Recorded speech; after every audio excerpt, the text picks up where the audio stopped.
Hampton Roads has a long-running high school and college sports tradition. It's time to give them the spotlight they deserve. This is 757 Sports Talk. Here are Matt Hatfield and Coach Ed Young.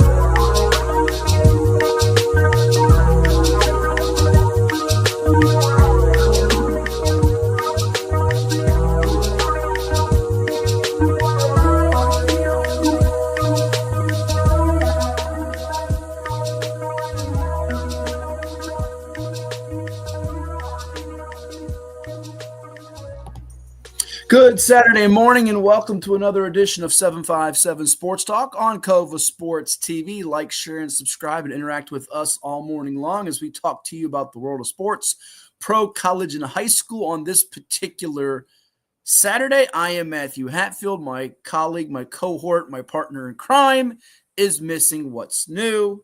He's tardy. What's new? He allegedly has basketball practice. Well, that's somewhat new. Didn't coach last season, but he's back on the sidelines over at Smithfield High School, and I'm sure troubleshooting his IT computer tech issues on this particular Saturday. But we're here with you to interact and talk everything sports, whether it be high school, college, or pro. The playoffs are in full swing as we have now whittled the field down from nearly 200 teams to 96 going into round two. 48 games, and now that field just about to be chopped in half after the Class 4 and Class 2 and the region semifinal games that are slated for this particular Saturday are in the books. So, as always, you can hit that like button, the share button, the subscribe buttons on Cova Sports TV. It allows you to get notified when we go live with any sporting event that we have and do all of our podcasts such as this one. Plus, you can also chime in and give us your opinions, your thoughts, your feelings all across our social media platforms, all the different platforms. Hey, Super E out there. Thanks for tuning in. Hatfield After Dark, great wrap-up show. Began watching after the Norfolk State Hampton Hoops final.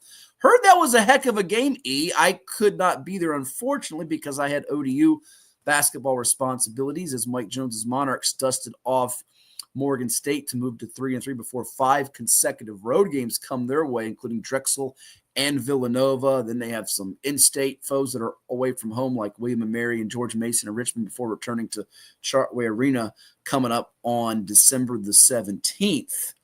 But I heard it was a good one. Battle of the Bay went to Robert Jones's Spartans, who are on a plane right now, I understand, to Wyoming, out to Laramie. Maybe we can send Ed Young out to Laramie. That'd be great. Hey, yo to you too, Landon. Yo. You can say more than yo. I don't know what that's supposed to mean. It just says yo. Yo. You get a yo-yo. But let's talk about what's happening in the high school football playoffs to start things off here. Crazy couple of days when it comes to the postseason here, these Friday and Saturday semifinals, because it's not like we spoke about this a little bit last week on our shows, be it the IG Live special or 757 Sports Talk, once we got Coach Young on board. But not a lot of surprises, not a lot of upsets, but it was pretty chalky, very chalky. Of the 86 games that were played in round one, none required overtime. 37 of them were running clock games. That means the final margin was at least 5 touchdowns, 35 points or greater.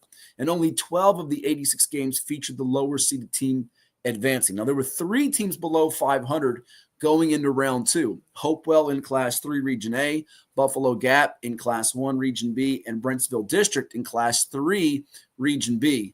Just one of those 3 teams made its way to the region championship game. We're going to show you that here in just a second. But let's go to the brackets, and we'll take it from the top a little bit here. We might mix and match it, and we are scheduled to be joined by a special guest in about a half hour or so. I know he's got his weekend plans extravaganza. He's out on the road, but one of the coaches that won in dramatic fashion. We'll tell you about him. Kevin Tucker and Thomas Dale. If you haven't seen it, folks, you got to find it on IG. We'll actually play the video here in a moment and give some props to the one that shot it from the Richmond Times-Dispatch, Zach Joaquin.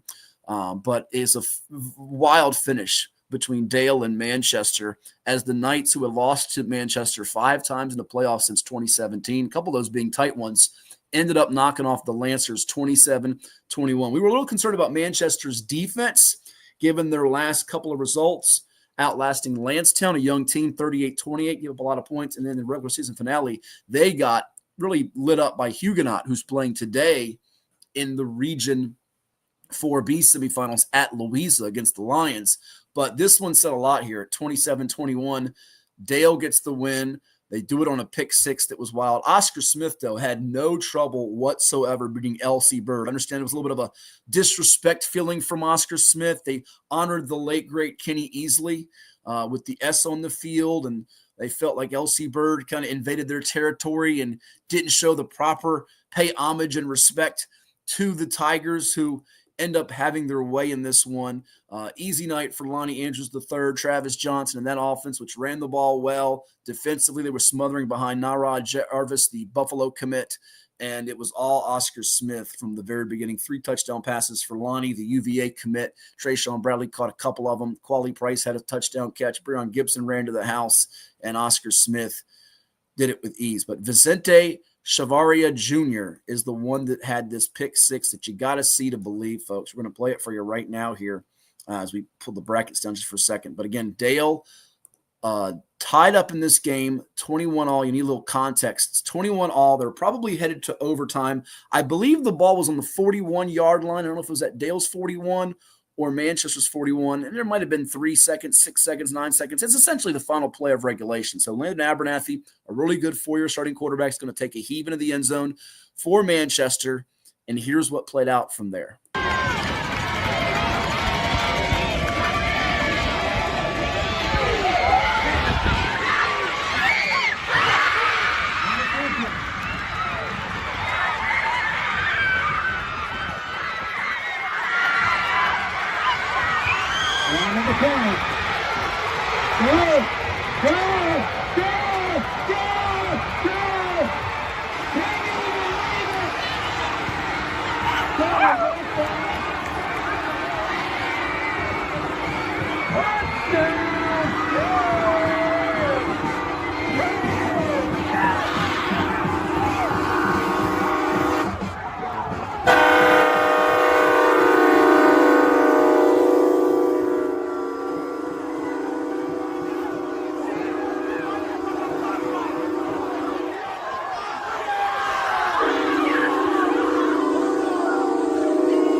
All right, do apologize. There was a little bit of some language there at the end of that. Wasn't sure that's where it was going to cut off, but we tried to cut it off beforehand. But there's the play. Wow, wow, wow is right as Super E chimes in. Just a crazy finish between Thomas Dale and Manchester. And Dale's moving on to see Oscar Smith. We heard Oscar Smith, here we come. They do have a little history in the postseason. In fact, you go back to that 2009 game that was played between Dale and Oscar Smith in the mud and the rain. It was not a pleasant experience for the Tigers up there in Richmond, coming off a state title, their first one as a program, and Dale won it 20-17 in OT before beating Lake Braddock in the final up at UVA Scott Stadium in Charlottesville in 2009. Oscar Smith, though, has beaten them since, 21-3 in 2015, also knocked them out 29-7 in 2019. So we'll see if the Knights can get the better of Oscar Smith coming up in a bit. In fact, I think he's with us now. I know we told him a little bit earlier, so I don't know if he's available to come on with us. I do think I see him on the screen now, so I hope he's nodding his head, so I hope he's good to go with us. And I think we do have with us the coach of the Thomas Dale Knights, Kevin Tucker. Are you out there with us? Yes, sir. I got a little bit of service in the area that I'm at now, so I figured I might as well log on quickly. We appreciate it. You don't mind coming on early now, do you? No, sir. No, sir. Not at all. Let's talk about it. Vicente Chavaria Jr., we just played his pick six. It's one of the plays of the year. It made Sports Center on the late edition Friday night into Saturday morning. You've been doing this thing for a long time, and I know you're a Dale guy through and through. What did that play mean? Because it's funny, we expect the joyous celebration. I think some of your silence was initially waiting to see, please don't let there be a flag. Does this hold? Is that what you're thinking as this thing's unfolding? We're not going to overtime. Let's see if it stands. Take me through it. Unfortunately, last night we had quite a few whistles, inadvertent whistles. We had two on onside kicks that we recovered, inadvertent whistles. We had a flag late in the game where we had, had a big play, and just, again, like I tell the kids all the time, don't let the officiating control the outcome of the game. And our kids battled back, and we burned a timeout right there at the end. We saw how they were setting up. Our starting safety, who've been playing the last 5 weeks, Michael Bryant, who had a pick six earlier in the game, went out with, he got, a little dizzy, had a big hit, and, he's got to come off for a play. So we told Vinny, hey, man, you've been back there all year. You're one of our captains on the defense. Go back there and do what you do best. And Vinny, playing center field, man, he went back there and made a hell of a play. And I'm watching. I'm like, please don't throw a flag. Please don't throw a flag. We had a kid on the sideline that had a chance to decleat somebody. And luckily, he just put his hands up and kind of just got in the way. And Vinny did what Vinny does, man. He just made a play on the ball. And 99 yards later, the whole team was down in the end zone celebrating. And I'm looking all over the field, making sure there was no flags. It was one of the best plays that I've been a part of at Thomas Dale in the 24 years that I've been there. Absolutely. It's going to go down in the annals, regardless how this plays out. If you're able to go beat Oscar Smith, win a regional championship, state championship, this is something that's a memory for that kid, your program, your coaches, players, fans, and community. And just touch on that a little bit more, because I remember it also brought me back to, I'm sure you remember it in the national championship in college basketball a few years back, Jay Wright of Villanova, when Chris Jenkins hits the shot against North Carolina, he doesn't jump up and down, because you all as coaches, your program to think what's next, how do you handle things, almost the hope for the best but prepare for the worst, right? Yeah, because we were going into that last play, and I'd already told my coordinator on offense, I was like, all right, start getting your overtime plays ready. We've got a set of plays that we usually run when we do it every week from the 10 and in, offense and defense. And we were already getting that prepared, and they threw the ball up, and normally at that time of the game, we've kind of taught our kids to just knock the ball down. Because I've been on the other end of it, where the ball gets bounced up by a defender and my guy comes down with it, and we've won a game. So when Vinny went up, and I was like, oh, he's going to knock it down, and he comes down with the ball and he catches it, and I'm like, oh my God, here we go. And like I said, again, just one of those magical plays that, like I said, we're glad we were on that end of it. And like I said, we loved it, and just super, super pumped to have an opportunity to be practicing on Thanksgiving and get to go against my old college roommate, Chris Scott, again. Yeah, we'll talk about that storyline here in a second, as Kevin Tucker's Knights having a fabulous year, 10-1 on the season, winning it on the 99-yard pick six from Vinny Chavaria Jr. here, our guest on 757 Sports Talk on Cova Sports TV. Like, share, and subscribe. Before we delve in on the Oscar Smith matchup, Coach, too, and that play, if you haven't seen it, it's on Sports Center. It's all over the social media. You can find it. It's going viral. Oh, yeah. My phone's been getting blown up this morning on it. It's incredible. 99-yard pick six on the final play of the game. Speak on this battle with Manchester, because for years, and I know you have a ton of respect for that program from Tom Hall when he was there, now at Prince George, to Coach Jason Harrell. But you've had some battles. You've come up just short against them. To lose, I think, the last 4 or 5, as I mentioned, in the postseason. To win it the way you did after they battled back in the game, it's got to mean a ton for your kids, the ones that have been through those wars and have been chopping wood throughout the offseason and now. Yeah, 2 years ago, they came over to our place, and, we were having a pretty magical season at that time. And, it was Ethan Minner. I guess it might have been 3 years ago now. And Ethan Minner, it was 4th and goal. Instead of kicking the field goal like a normal person would, I went for the win. We were down by 3, and like I said, the ball just got tipped and just kind of fell out of the receiver's hands, and just one of those deals where just heartbreak. And then the next year they came over and kind of handed it to us pretty good. And our kids that were on that team, Michael Davis and Danny Lewis and Michael Flowers and Cole Lineberger, they remember them coming down and playing the boombox on the TD and dancing and celebrating, and just kind of that heartbreak, that hurt. And they just one of those deals where they just a little chip on the shoulder, to speak. And for 2 weeks we had great practices, and I think a lot of that was those seniors that had been a part of those losses for the last 3 years, wanting to get back. And to go up at halftime again, 21-6, We had some two onside kicks that we should have had. We should have probably been up 35-6 at half, and came out a little flat. Manchester battles back, ties the game up, and our kids again never gave up, and that's the resilience of this team, and hopefully we'll have a little bit of that magic going down to the 757 next week to play Oscar Smith. Yeah, we'll get your take on that matchup coming up with the Tigers, defending Class 6 state champs. But let's highlight some of your youngsters that have been putting in some hard work.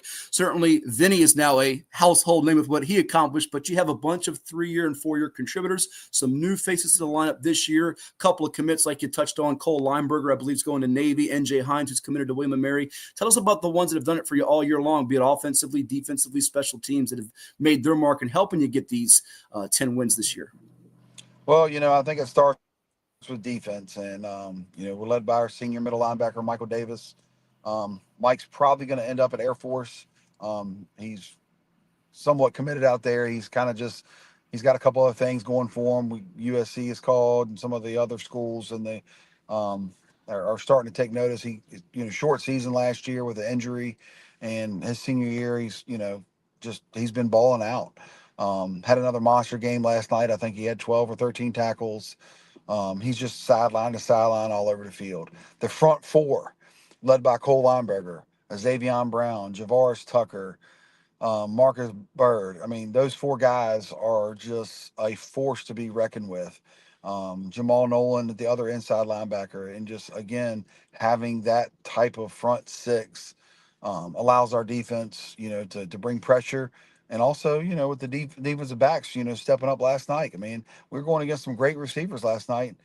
Dexter Richardson, had, I think, 5 pass breakups last night. Michael Bryan had an interception for a touchdown. Vinny had 2 or 3 pass breakups and an interception for a touchdown. Jeremiah Carey, another, youngster that, made 2 great plays on the ball, late in the game to prevent touchdowns. Chris Ward, the other, corner I think he's leading our team with 5 interceptions this year. So, top to bottom, that defense has just gotten it done. And the offense has finally come around to where we're putting drives together. We are, able to keep our defense fresh. We're able to go out there. We might not score every drive, but we're putting together 6, 7, 8, 9 play drives where we're giving the defense a little bit of a blow. And then Miles Tyler, being able to come in and punt, and he's averaging 45 yards a punt now, and pinning teams and flipping the field is a huge weapon. So just super proud of the whole team effort and how well we're playing. Certainly, as you should be. Now, I know you and Coach Chris Scott of Oscar Smith, who you mentioned, old roommates. You have a ton of respect that he does for you and what they accomplish. You brought up the methodical, putting together long, time-consuming drives. How much of going about trying to beat Oscar Smith is to try to play keep away and methodically? Give me your take on what you've seen from them on film and the matchup coming up. So, I haven't got a lot of film because, I wanted to get over the Manchester hump, and throughout the year, we've kind of saw some things here and there from Oscar Smith. But to be honest with you, we needed to get over this first hump first. So really going to dive into the film today.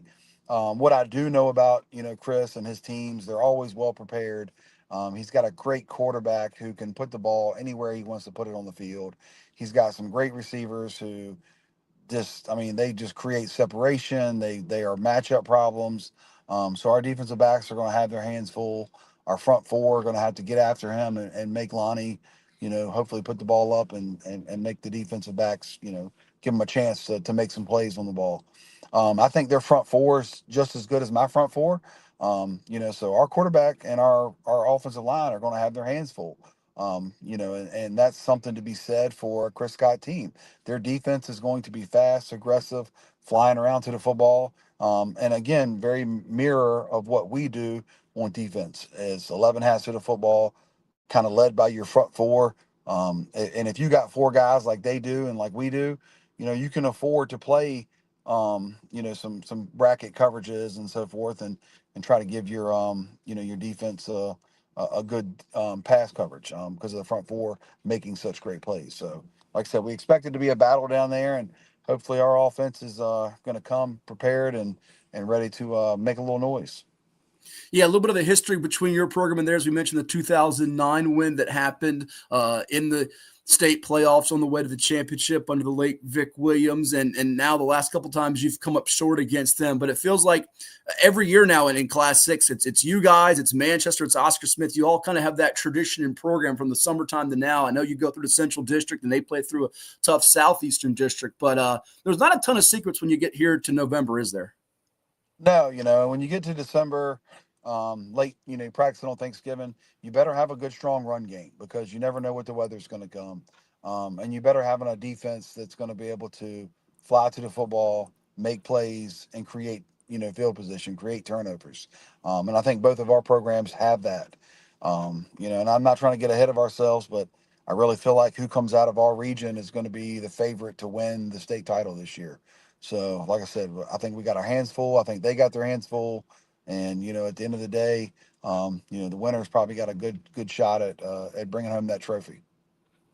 Well, congratulations to you and your kids on a job well done. A heck of a performance. That pick that will live in infamy, the pick 6 on the final play by Vinny Chavaria Jr. I will say, full disclosure, we didn't pick you guys to win this game. However, I'm happy for you and your kids. I took a lot of flack from some people that actually said, you've got Dale ranked too high in your top 10, as if rankings mean anything. I think at the end of the year we had you number 4 in Class 6, but you're here in the final 8 and a chance to get to the final 4 in Class 6. Go enjoy it. Have a great Thanksgiving. I know you'll enjoy practicing on Thanksgiving weekend as you get ready for the Tigers of Oscar Smith. And one more final thing. It is a 7 o'clock kick on Friday night at Beard DeLong Easley Field. Is that correct?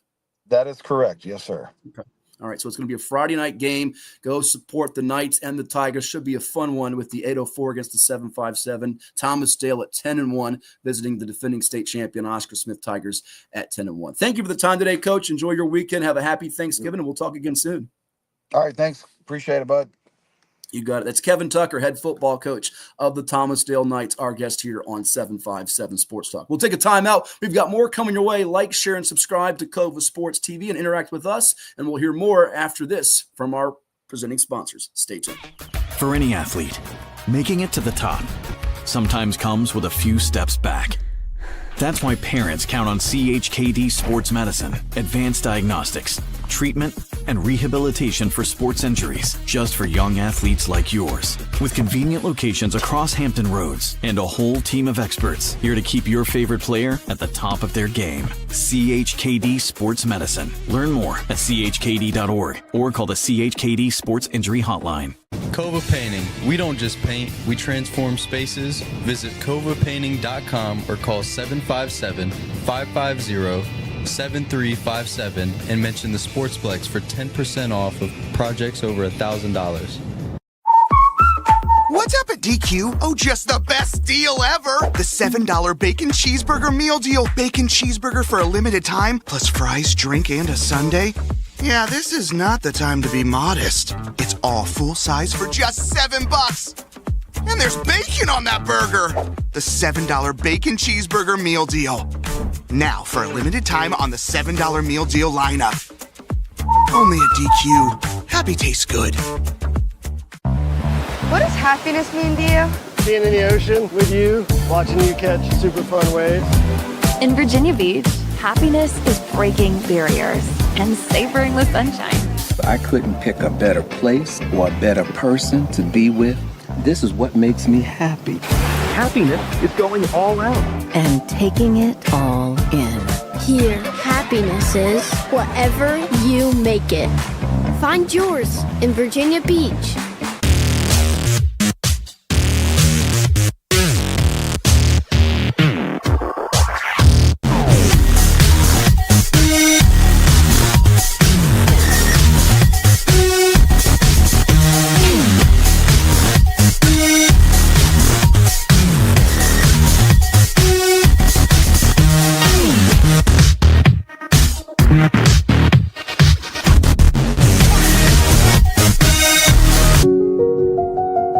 I grew up here. I know this town. I know the people here. More important, they know me. As a banker at Town Bank, we become part of the communities we serve. The people who bank with us, our members, know us. When you bank with Town Bank, you'll know your banker. You'll know you can reach us and you'll know we're here for you. James Catato tells us tonight there's a new team making new noise in the USL2 scene on the other side of the wire.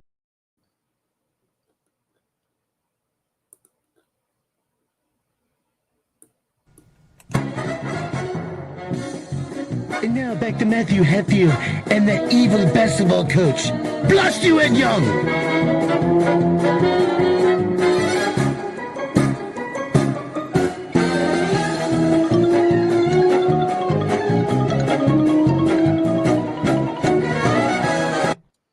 And welcome you back to 757 Sports Talk on Cova Sports TV. Like, share, and subscribe and interact with us. Matthew Hatfield here. We thank the head football coach of the Thomasdale Knights, Kevin Tucker, for coming on after that thrilling 27-21 win over the Manchester Lancers in the region semifinals as they get ready for Oscar Smith, the defending state champs, in the Region 6A title game. My cohort, the coach Ed Young, did pop on a few seconds ago, but I don't see him presently. I do see I think it's the light in the classroom or wherever he is. So if he does hear us and wave to me or message me back, we will pop him on and say hello to him this morning and let him interact with me and all of you out there where you're encouraged to do so on Cova Sports TV. Our chat line is open. Like, share, and subscribe. We appreciate all you watching, whether you're on Facebook or Twitter or X or IG, you name it. And you can chime in with us and talk anything you want in the world of sports, be it high school, be it college, be it pro, you name it. We're here for all of you out there today. In fact, I see my man from the Ball and VA podcast, Lee Mary, telling Coach Tucker congratulations on our IG feed. We're still trying to figure out how to get the IG comments on our screen. We have not figured out how to do that. I don't know if that's available to do on our streaming device. Good morning to Keith out there. Keith is watching. We love you, Keith.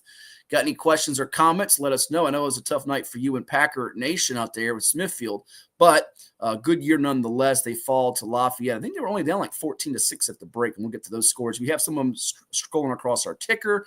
We'll pipe in some music and do some yakety yak with all of you out there. So let's do that now as we talk plenty of things happening in high school football at the playoffs. We left off in Class 6.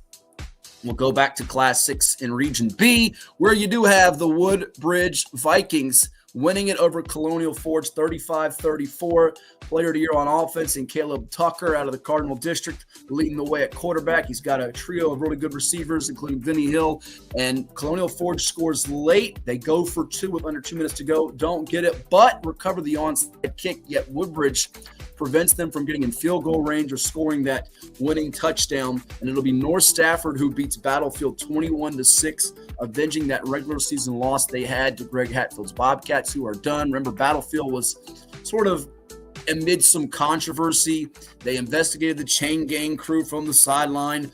Nothing that they felt was substantial that, or you could say was incriminating to where it would force Battlefield to have any type of penalty, if you will. They played the game. Nonetheless, North Stafford wanted revenge. They didn't care about that. I don't know that Battlefield did ultimately. Good year for Battlefield, though they fall short of a region championship appearance at 10-2 overall. And North Stafford with 3 losses getting to the title game of the region. But all 3 of their losses were competitive, close games to Riverbend, who's playing for a region title in Class 5, to Colonial Forge, who was the 1 seed in their region, and to Battlefield, who they avenged that loss to here in this particular spot. So there you have it. Montez Anderson, let's talk about them Riverbend Bears. Yeah, tell me, Montez, we're going to get to that. What do you think, Montez, about this matchup? Because I've been sleeping on your Bears all year long.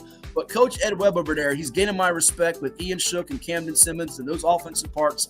Big guys up front in the trenches. I know my colleague at Virginia Prep's Will Garlick saw them live earlier this year. I think it was against Forge, if I remember, in the game that they won. Their offense is humming all year long. Montez, answer this for me if you're out there. How many points will it take to beat Stonebridge, who's got a defense with 7 shutouts, 5 in a row? I want to know what the number is to beat them. I think you can beat them. I think it's a 50-50 type of game. But what's the magic number of points? We got to get to 21, 28. And don't tell me 35, 40, something crazy. I don't know you're going to want a shootout game. What's the number you got to score to beat them? I want to hear from you out there, Montez, and our man Charles Elkins out there, who, by the way, I know he wants to get in touch with Ed Young. He was interacting with us last week. Charles is telling me some misty rain in Louisa. I tell you what I'm doing today, Charles. I thought about going to Darling Stadium for Hampton Phoebus kicking off at noon. But here's what I'm doing. And for all my Virginia Preps friends out there and folks that read the site and message board posters and all that, I know they'll be disappointed. I'm not going to live blog a game today probably, but I'm going to have 2 screens open. And I know I got my team coverage with Danny Lewis and Will Garlick up there in Mineral for Louisa and the Lions to take on the Huguenot Falcons. I'm going to have 1 screen on Hampton Phoebus kicking off at noon at Darling Stadium with the great voice of Jim Schaffner on the mic. Hampton Media Network on YouTube if you want to watch the game. I'll probably tweet out the link. And then you can also get that NFHS subscription. Use that promo code we've been sharing with our friends. Thanks to Leslie and the great gang at NFHS. You save some money. You can watch all kinds of high school sports, football throughout the year, live games, replay, basketball. If you can't make it out to see the one and only Ed Young in person, you can see his Smithfield Packers because I'm pretty sure they have the Pixelot camera there at Smithfield. So many gyms across the state and other sports too, not just basketball and football. You can see volleyball, field hockey, this sport, winter, fall, spring. Anyhow, I'm going to have the NFHS stream at 1 o'clock on Louisa and Huguenot and the other computer at 12 noon on Hampton Phoebus. And they have rain or shine. These games will be played as long as there's no lightning. Keep the thunder boomers away. All right, I think he's here with us. He can hear me now as we bring in my cohort, the coach Ed Young. Good morning, sir. How are you? Are you in the locker room? Where the heck are you? I am in the locker room of the Smithfield Packer football team, which was not a good night for them. And it does not smell good in here either, but it was the closest I can be to come on, get on the show. And I heard Coach Tucker's interview, most of it. And then I had to hurry up. My team was lifting, so I had to go in there and end our lift with our words of the day. What's our focus on our next practice? So I had to give them that. And the young fellows, a couple of them are staying back and getting some extra lifting in. And I'm ready to roll live and in color. Whoa. Montez, first of all, he says the boys are ready for Stonebridge. Riverbend by 21. That line will run through a wall for Coach Ed Webb. All right, I respect it. But Montez, I asked you, what's the magic number of points? In other words, when I say magic number, if Riverbend hits this number, these digits on the scoreboard, you can say it's in the bag. We've got this one. Stonebridge can't score this to beat us. What's the number you got to get to that basically ensures you in your mind a win? I'm thinking top of my head, Ed, with that Stonebridge defense, which is lights out. Again, only one team has scored more than 7 points all year, which is Quince Orchard. And Maryland Power, I think they're number 2 in the state in Maryland. Meanwhile, this Riverbend offense that you hear Montez talking about with that big line leading the way for Ian Shook and Camden Simmons. This offense has scored no less than 21 all year long, averaging 47.6 points per game. And we'll move it down to the bracket so people can see it here. And we'll get back to the Class 6 Region D and other games in Class 5, including some of the 7-5-7 teams. So bear with us this morning here on Cova Sports TV. But we put it up on the screen. 56 on the board. Shutout of Potomac Falls. Stonebridge blanks John Champ. Easy as can be. Ed said when the bracket came out, you could pretty much put this to the finals. I don't know why we didn't put Riverbend in there, but they're in the finals. You know it. You got 11-0 versus 10-1. What do you think? Montez is excited, as is Riverbend, and the Stonebridge fans are excited. It's a 1 o'clock kick on Friday. I want to make it in person, Ed, but I'm gonna cheat. Not to lie if you can, steal if you must, but always cheat. I'm gonna watch that probably on NFHS. I believe our good pal Andy Hayes and company are gonna broadcast, give you some commentary on that game, and then when that game's over, I can make my little skedaddle to whatever region final at night I'll go see. Because if I go up there to Ashburn with the traffic, I won't get home till 2 in the morning. And trust me, my traffic extravagances this year have been nauseating, to say the least. And you know what I mean by nauseating. But that's the way to go. Watch it. Go check out a game in person. I want to see as much as I can. And I think that's the plan of attack for me. But your take, I think of the 24 region finals, and I said this on Friday night, I think the best one of the entire bunch is Stonebridge Riverbend, because Stonebridge has been there before. Second-year coach in Kedrick Golston, former NFL player, taking over for a Hall of Famer in Mickey Thompson, who retired. Now the OC at Independence, just helping out on the side. And then you also have this new kid on the block in Riverbend. They've not been around for 30, 40 years. They've not been in a bunch of championship games, but they're putting up numbers since way back in September. There's a lot of intrigue for this game, and it feels like it could go either way. It's a coin flip type of game. Yeah, I mean, I'm excited just to see that kind of points. Fan bases are ready. One likes to score a lot. Well, they both can score points. And but Stonebridge got the defense. Their defense is probably the best in the state. Yeah, that Stonebridge defense. It's going to be interesting. But Riverside's ready to come in. River Bend, not Riverside. River Bend. Don't confuse them. River Bend. There's too many rivers going on here. Not Nansemond River. You're not there anymore. You're out of the river. Not at that river. I'm in the field now. I'm out in the field. I'll be honest. I can't call that one right here. I'm going to have to look at. I'm going to have That's that. fair. My sources are going to have to dive into that a little bit more, and let me see. That's going to be a tough call. By the way, speaking of rivers real quick, we're going to get to more in Class 5 and Class 6 other divisions. How about Indian River's freshman quarterback? And you know who he is. It's Lord Malik Haru. And we've talked about him on the show. We've interviewed him on the show. He's been great all year long. In fact, he was our reigning Chicho's Pizza Player of the Week. So we put it up on the screen now for folks. Last week's game, he had 5 touchdown passes against Kempsville, bringing his total to 2,297 and 28 in terms of yards and TDs through the air on the season. Last night against Cox in a game that was 7-3 at half and 7-3 late in the third quarter, I think 14-3 at the start of the fourth quarter, he goes 21 of 27 for 339 yards and 4 touchdowns, 2 long ones to Jason Preston, an underrated, unheralded senior who will play somewhere at the next level with a few offers on the board.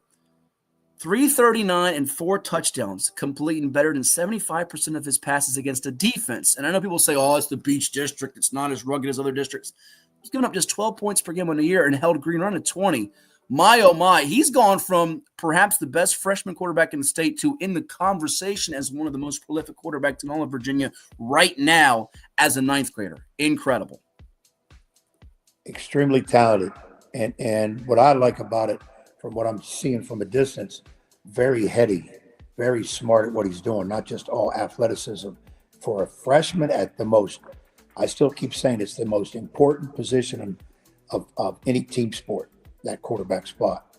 That's amazing for a freshman to be doing that and putting those kind of numbers up and doing it in big games, not just against teams that have 1 or 2 wins. That's amazing. I tell you what, Green Run is going to be challenged hard on the next game.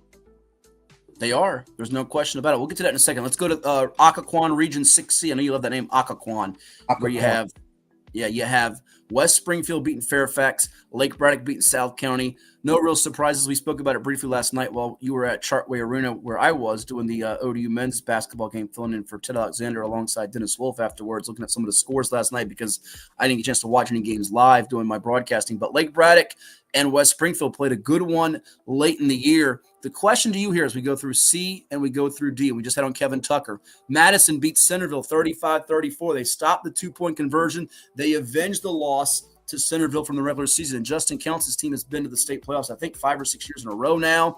They don't have a great record regular season, but they get it done despite, reloading, not rebuilding. Bunch of seniors graduate. Westfield beats South Lakes. It's a Concord District showdown for the region title.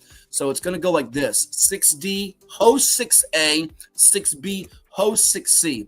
Besides your soapbox of not liking that, it should be based on power ratings or whatever, do you give the D and C champs as much a chance? You heard what Coach Tucker said, and I kind of almost agree with him. Whoever comes out of Region A, which is that region that's been dominated by Oscar Smith and with Thomas Dale and Manchester in the background, it feels like that team is going to be the favorite to win the state championship. Do you give the final 4 of 6D and 6C, Madison, Westfield, Lake Braddock, West Springfield, a real puncher's chance to hoist the championship trophy at JMU on December 13th? Yes or no? Yes. Put them out of it, they'll have a chance, but I still think they're going to have to play their best game of the year, if whatever that is, because it looks like they're doing all right in the playoffs. But I'm still looking hard at Oscar Smith for 6. I am too. I just think it's neat to have some new blood on the block. Now, Madison can get through and Lake Braddock can get through, but you could have a scenario where you got like a Woodbridge hosting a West Springfield, or it's North Stafford hosting a West Springfield or Lake Braddock, a couple of teams we haven't seen there before, or, Westfield's been there, but it's been a little while since their run under Kyle Simmons. Now Scott Voss leading the way. Madison is a familiar face. So there could be some new teams that we haven't seen as of late in Class 6. Going down to Class 5, Green Run wins it. Luke Ashcraft throws a couple of touchdown passes to Xavier Cleveland. That defense with Quavon Cleveland, his little brother, who's no little brother, by the way. He's a tall, towering dude, sophomore with a lot of potential and talent. Opposite Cam Johnson, the other pass rusher going to Virginia Tech. They get it done and stymie the Salem offense to 7 points after winning a high-scoring game in the regular season, and Indian River beats Cox. It is Green Run in Indian River. And then it is Region 5B, where the Maury Commodores, speaking of young quarterbacks, how about Damo Everett, the younger brother and the 10th grader, younger brother of Dalen Everett, the Georgia defensive back who has his sights set on a national championship with the Bulldogs this year. Damo, he's no new kid on the block now. He has really grown up this year, 14 of 18 through the air for 245 yards and 4 touchdown passes to 4 different guys. Damon McDaniel Jr. catching one. You also had Elijah Moss Williams catching one. You also had Tayshawn Branch. And I'm forgetting who the other guy was. Matt Williams, I think, caught one. Spreads the ball. Maury overwhelms the Warwick defense, which has been stout all year long. And Kings Fork, a winner over Bethel, 45-28. They had to do it against a Bethel offense that's been humming this year, Ed. 42 points per game. Bulldogs win it. They've got good receivers with Zadarius Wynn, Anthony Henderson Jr. The running game's been solid and consistent. Now it's Kings Fork and it's Maury, and the game's in Suffolk, not Norfolk, which I think will be the rallying cry for Doreen McCain and the Commodores. They love to keep the chip on their shoulder. They've used this motto the last couple of weeks. People said it's a different team this year. They're not the same Maury. Well, here they go on the road to try to make it a three-peat, having to go to Suffolk to beat Kings Fork, where their only loss this year came against defending Class 6 champ Oscar Smith. Yeah, I think the twist for Maury coming to Suffolk gives them that little incentive, because many people probably saying they should have been at their place. So it gives them a little incentive, which maybe coach would want that for them right now. They will get a battle from Kings Fork, no question about it. They'll have to still be on their game. But right now, I just don't see anybody in the state beating Maury. I just don't. But answer this for me real quick. What does Kings Fork have to do to beat Maury besides being simplistic and a smart aleck, which you can be and say they got to score more points than Matt? Tell me, what do they have to do? Is it going to be more on the offense? They have to throw it. Is it going to be about the defense causing takeaways? An early special team spark with a block kick or a punt or a return for a score? What do you say in the simplest form they have to do besides the obvious, score more points than Maury? How do they go about finishing with more points on the board than the Commodores? You got to protect the ball. You can't give a good team extra chances. So you've got to protect the ball. Turnovers have to be absolute minimum, and they better be far away from your end zone. Offense, I'm going to guess, you can't beat a team like Maury doing one thing. We're just going to run the ball. We're just going to pass the ball. You're going to have to keep them guessing. And in that, and I'm sure the coaches already know in their film, who do we attack, whether it's a run or pass? Who are we going at? You want to stay away from the stud guys who have numbers, who get a lot of things done. Challenge everybody else. Yes, you're going to have to score points, because the bottom line is whoever has most points will win a game, yes. But you're going to have to be able to stop on defense, stop them too as to what they're doing. Football is big in terms of pick your poison. I don't know if you stop everything, but you're going to have to stop what they do well or slow it down at least. Special teams has always been an issue by itself. If somebody can return a kick, somebody can block a punt, okay. Again, your special teams, to me, have to be perfect. I know your offense may not be. You may fumble, interception, but your special teams has to be perfect, because a lot of times in games like this, two opponents that are very close, sometimes it's those plays on special team to get done. Because sometimes in high school, we overlook special team play more so than maybe offense or defense. So Kings Fork has to do what got him here and figure a way to slow down or disrupt what had Maury got there. Because I don't think anybody has stopped him. And until you do it, you don't. Montez says the Bears averaged 21 points in the first quarter. If we're up 14, game is set. We knocked out Stonebridge last season. Them boys want Maury. Woo! Be careful what you wish for. And by the way, last year's Stonebridge team was only 4-8. It was year one under Coach Golson. Now I know Riverbend was a different team last year too. They ended up going 8-4, lost to Briar Woods 32-15 in the region championship after beating Stonebridge 35-21. So both teams are better. This is a different Stonebridge defense, and I tell you what, you want Maury, all right, you might get your wish. You got to get through Stonebridge first. So you're talking about Maury. Let's make sure don't try to cash them checks you ain't got yet. Now, the thing that's interesting about this bracket is we go down to C, where you have Highland Springs and you have Hermitage. You have Hermitage winning 28-25. How about me, by the way? Pat on the back. I think I almost hit the score on the nose. I had like 27-24 or something like that for Hermitage, almost on the button.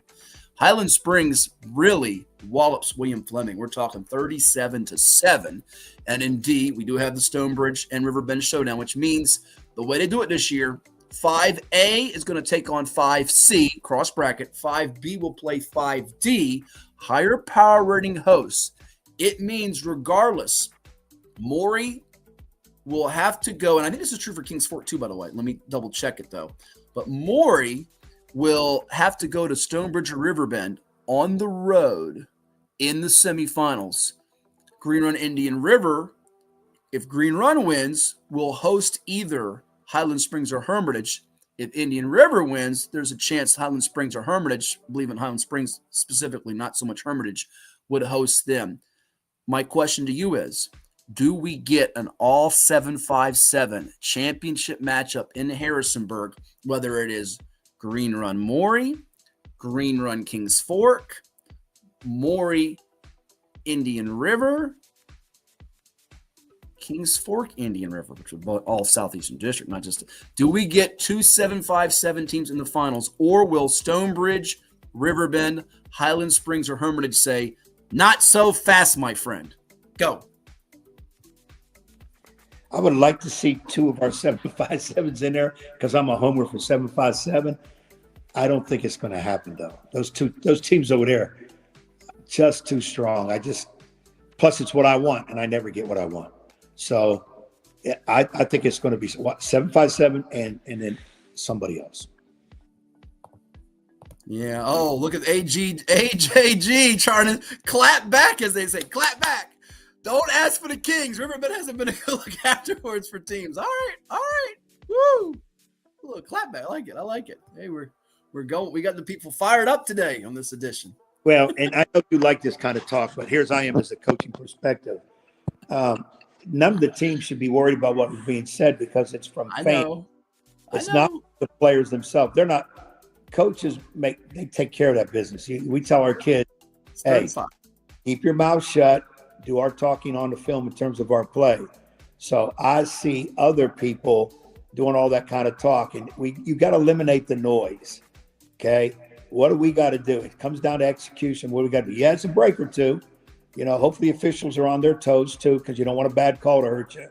But this thing about, hey, we beat them because they were talking bad about us and we were motivated. Now, once you start playing, it's all about execution. The adrenaline flows out of the body. It's dudes like you that yeah, beat him up. Yeah, hit him. Like all that. Yeah. You're making me a bad guy. Why are you making me a bad guy? Don't make me a bad guy. By the way, Smithfield High is reposting the stream, so be careful what you say. Your bosses are watching. And we're going to ask you something. Hey. There's a delicate topic and issue we're going to touch on later, and we got to make sure you carefully choose your words, but it's a very delicate topic and issue. Remember I told you when I screw up, I admit it? Yeah. My boss today is a little heated with me. Oh, what'd you do now? Oh, well, let me hear. Stupid me. I didn't look at the schedule. I made a schedule to turn in for practice. I made a change on the schedule, but forgot to change the main schedule. So our ladies team came in the gym, and stupid me said, nah, we're going to be here a while. You're going to have to go somewhere else. And they were supposed to be on the floor, and they left middle school. And that's 100% on me. I got to go to my knees to the girls' coach and say, I owe you big. No. That's not what you do. This is what you do. If Pat out there's watching, this is what you make Ed Young do. He makes kids have to do conditioning and run laps. They should have to video you running a lap. And not just a lap, laps, plural. They should make you have to suffer the consequences and then donate to some type of good cause out there for all your bad actions that you've had this week.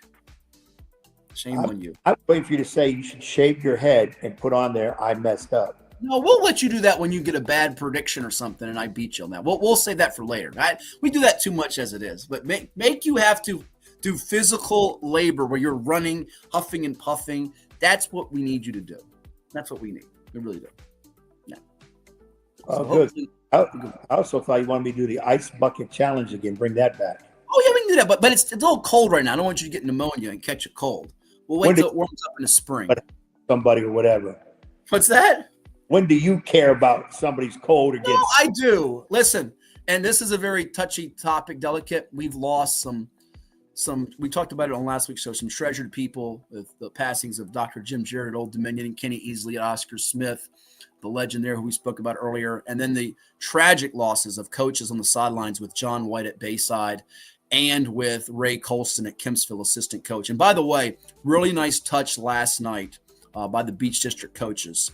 They had on the sidelines at Cox High School and at Green Run High School as the Falcons played host to Indian River and the Stallions played host to Salem's Sun Devils, helmets for Kempsville and Bayside in memory of both Ray Colston and John White. So just a really nice touch there by those schools, those coaches, those administrators.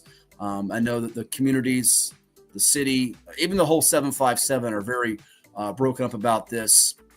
And they're having a celebration of life for John White coming up on Monday, November 24th at 5 p.m. in the Bayside High Auditorium. They did have a candlelight vigil for the school staff, students, and people over at Bayside on Thursday.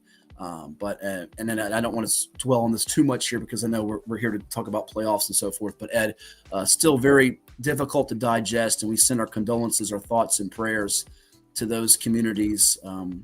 It's never easy to process. Never is. No, and I don't want to dwell on it either because I'm still kind of like mad that it happened. I'm kind of confused that it happened. I'm sad that it happened. Good people. And I had a bit of news. I can't divulge who it is because they told me not to say nothing. Real good coaching friend of mine was told he has cancer. The good thing, cancer is found early. They're pretty sure they can get it, and he's positive. And me, I'm like all over the place. And I'm like, he's trying to console me, and I'm the one that should be consoling him. So that was tough to take. And then I heard the story about the Union coach. I think you might have already mentioned. Well, let's hold off on that.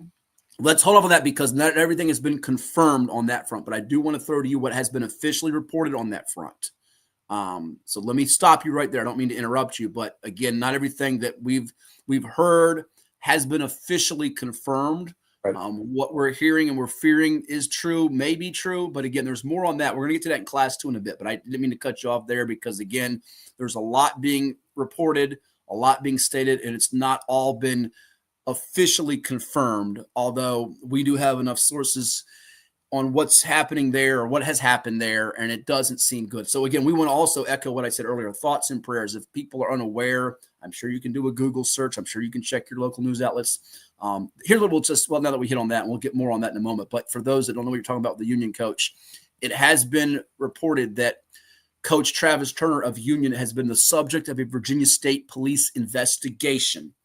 He's been their head coach at Union since 2011, and they're an undefeated team that's scheduled to take on Graham High, the G-men, defending state champs in Class 2. Your pick to win that game today.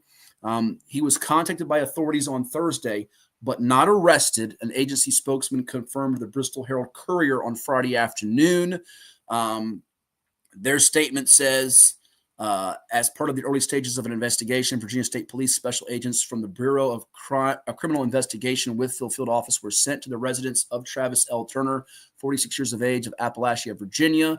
This was part of the investigation and not to arrest Turner. While in transit, the agents were informed that Turner was no longer at the location. At this time, Turner has not been located and the investigation remains ongoing. I have not seen anything new. There's a lot out there. There was a staff member at Union that was placed on administrative leave with pay while an external agency reviews an allegation that was reported to them. That was what Mike Goforth, the superintendent for Wise County Schools, said. I don't think he's expected to coach the game. I don't know what's going to happen with the game, and I'll get your take on that and just what's happening from a coaching standpoint on that game as we get to that in a moment. But a lot to happen there, or a lot to go over there in Class 2. But we're going to take a quick timeout and come back with Classes 4, 3, 2, and 1 blast off. And we're going to play a little over or under, do NFL picks to close out the show, top of the hour, because I got to be off at top of the hour to watch these football playoff games we got today. We've got a poll up on Cova Sports TV. If I can figure out how to post it, I will post it for you. Who wins today, Hampton or Phoebus? Ed picked Phoebus. He wants to change his pick to Hampton, folks. Given the uncertainty and all the swirling around speculation with Union, I want to change my pick to Graham, by the way. So you can let us know if we should be able to change our pick or not. Before we do go to break, we do have 2 comments I do want to address here. Zoe's Picks on IG asked me what game I was at last night. I was at the ODU men's basketball game with Morgan State. I had broadcasting duties after a morning game with the Lady Monarchs of ODU taking on East Carolina. ODU got the double dips. I won't take credit for that, but I will just say they were 2-0 with me on the mic. So, hey, you can't blame me if they, they lose. They've won with me. And our man Derek has a coaching football situation for you. Derek saw Riverheads and Sussex Central last night. We've been messaging back and forth, and he loves the young man at Riverheads, who's really, really good on both sides of the ball as they knocked off Sussex Central, and that being Jackson Fitzgerald. He's number 6. He runs hard and he plays well on defense. But he wants to know from you, Ed, football situation, 3rd and 1 in the red zone, and you're up. What play are you calling? Oh, this is easy. He's going to the air. He's tossing that sucker. He's running a fade route or a flea flicker. One of the two. Yeah, I'm going to my bag of tricks. Now, he says you're up. Now, that could be a 1 point up. I could be 20 points up. Yeah, it matters. So I'm going to assume Derek means maybe no more than a touchdown. You're up no more than a touchdown. Yeah. Make it viable. What would you run 3rd and 1? Well, 3rd and 1, high school, I got a decent line. I'm going to run it. I admit it. I'm going to run it. But now you don't want to do something crazy like a flea flicker or a reverse, or a pass the safe is like a fade in the corner of the end zone. The one thing I will say about throwing it here in the red zone at your tight in space, the one thing is if you're going to throw it on 3rd and 1 and it's 4th and 1 coming up, then you can run it there. So you have a chance. You have a to play with there potentially. And I was going to mention that. Here it's 3rd down, not 4th. 4th is more like, it's only 3rd. So you can play with it a little bit. Plus, Derek, you got to give me more information. Is it 1st quarter? Is it 4th quarter? I'm assuming it's probably late in the game, 4th quarter, late in the game, because you're trying to pressure right. Because that was the 1st quarter. You wouldn't even have to ask. It doesn't matter. You got the whole game to go. I mean, it matters because you're trying to score, but time and situation is big. And that's one of the things we work on with our kids, our time and situation, because things change. Just because you took a shot in the 1st quarter from that same spot in the 4th quarter, you don't. I don't care if you've got 9 in a row. You don't hit the odds, say you're going to miss your next one anyways. Right. So, yeah, to make it easy, I would probably, right off the top of my head, I'm going to think run it. But I'm crazy enough to yell timeout and hurry up and run an audible, and we'll throw maybe tight end over the middle. By the way, I got a note to tell you when we come back from break. And before we take a break, because we are going to take a break, we're overdue one. Our man Zoe's pick says tush push. That's right, dude, tush push. And he also said he was looking for me at a game. Well, Zoe's, if you're out there on IG and other people, if you're watching on Facebook or Twitter or X or LinkedIn or YouTube or Virginia Preps, you name it, I want to hear from all you out there. What region championship should Matt Hatfield come to? What game do you want me at? Don't throw any eggs at me, please. But what game should I go to? I already told you my plan of attack potentially is to see Stonebridge Riverbend at 1 o'clock there in person or on the stream. I'll probably watch it on the stream. But there's a night session, a 7 o'clock game. What game should I go to? Should I go see Smith and Dale? Should I go see Maury Kings Fork out in Suffolk, Indian River Green Run out in Virginia Beach, Lake Taylor Petersburg in Norfolk? I'm thinking, looking ahead, crystal ball, I might go see Lake Taylor Magna Vista in a state semi on a Saturday in early December. That's really attractive to me there in Norfolk. Sawyer's Titans against Favero's Warriors, if we get that. I know Lord Botetourt and Petersburg out there are saying, you're not going to get that, Hatfield. Shut up. Not happening. But let me know what game I should go to. Give us your opinion. Weigh in whether you're watching on Cova Sports TV or IG or Twitter or X, you name it. We've got more coming your way, though. It is 757 Sports Talk. Like, share, and subscribe to Cova Sports TV. And now this from those who help make it possible. Stay tuned. What makes a life a good one? Is it our adventures? Or the friends we find along the way? Is it the challenges we conquer together? Maybe it's the people's lives we touch every single day. So, what makes a life a good one? You'll have to figure that one out for yourself. What is more? Is it more reps, more strength, more stamina? We say it's all of that, but it's greater than just what's in the mirror. It's about improving your mental and physical health. More is a feeling of achievement, fulfillment, confidence. It's looking better, feeling better, being better, and it's our mission to get you there. Because here, you are more. One Life Fitness. Portco is your local nonprofit organization dedicated to economic empowerment through employment for people with disabilities. We focus on abilities, not limitations, providing on-the-job vocational support. Find your pathway to employment. Contact us or learn more at portco.org. Well, it's everybody's favorite time of year again. Time to prepare to make your annual donation to that infernal revenue service. And if you're like me, you need help. Help to keep that donation as small as possible. So get off your W-2 and call John Maynard at John's Tax Service. 455-6763. Hey Alexa, is Matthew Hatfield smarter than Coach Ed Young? From On3.com. It was a 6-game win for Hatfield over Young, both of whom got better than 84% of their projections right during the 2024 regular season. I rest my case, Your Honor. I rest my case. This is 757 Saturday Sports Talk. Here are Matt Hatfield and Coach Ed Young. There you have it. We're back here on 757 Sports Talk. Like, share, and subscribe. Oh, one of the administrators at Smithfield High School has now chimed in. Tell Ed to go in the gym. It's free. He kicked the girls out. Better internet. Oh, by the way, he can go paint that locker room. I've got the paint. Oh, I like that. Go do some painting. Some not house projects, but school projects for you. You and paint, though, could be very, very messy and dangerous. I'll be honest with you now. In my younger day, No. I really enjoyed painting, and I wouldn't mind going back into that. I'm going to have to maybe take him up on it because Not finger painting. Finger painting. No. No, I graduated from the finger painting. I was like best in school 8-9 years in a row for finger painting. Nobody taught me in finger painting. But yeah, I might have to do that because I screwed up big time today. No question about it. And I've got some things on my mind to fix that too, because I got to make peace with the ladies. You've got to make ladies. And you need to pay the consequences. Pay the consequences. By the way, if Nick and Chuck and Jack and our gang from Cova Sports TV are out there watching, we got to get these IG comments somehow figured out here with our streaming service to get them on the screen, because this will make the interacting all the better. But we do have the comments I can read to you.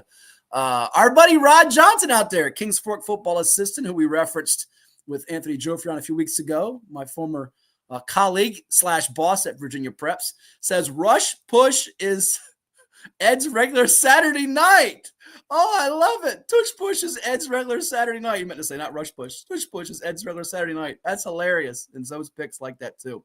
Hold on. Zoe's picks telling me go to Green Run, call your ride, don't text, which is their little call your ride, don't text. They say in the fourth quarter to the kids to call your ride, don't text when you got to get your ride home. But there you have it. Oh, you got a rebuttal to Rada? Oh, go ahead. What do you got to say? I have to no comment on that one. That's a slippery slope.